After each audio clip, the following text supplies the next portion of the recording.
کله کله په موږ تاسې باندې داسې سخت حالت تیریږي چې انسان ورسره ناهیله شي، ناامیده شي، د خلکو ځورېږي، حالات یې ځوروي.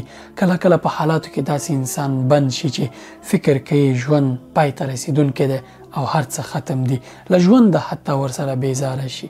خو مه خفه کېږه، مه ناهیلی کېږه. پوهېږې ولې؟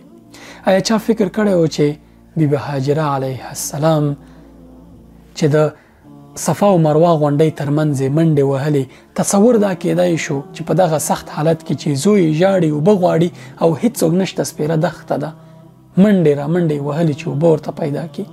دا تصور چا کولی شو چې ځمکه به ورته سوری کېږي او اوبه به ورته رایستل کېږي؟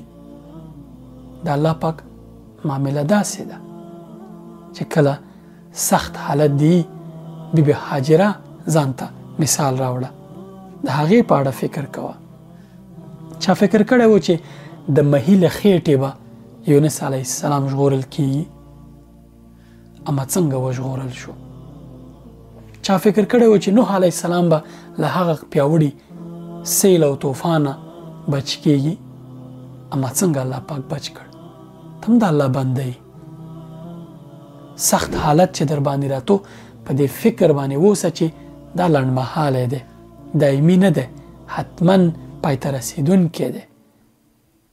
موږ او تاسې ټول سخت حالت په موږ تېرېږي، داسې انسان هیڅ نشته دی، اما دا ټول امتحانونه دي.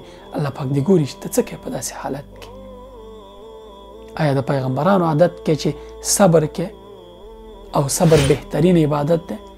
اما نه، واویلا کې او بیزاره شي، د خدای پاک ولې په ما باندې دا حالت راوستی دی، زه اوس بالاخره څه وکړم؟ یو حل دی راخیستی، دنیا په دې بله کې قراره اوسه، ډاډه اوسه چې الله پاک درته مرسته را رسوي، یو لاره درته راوباسي.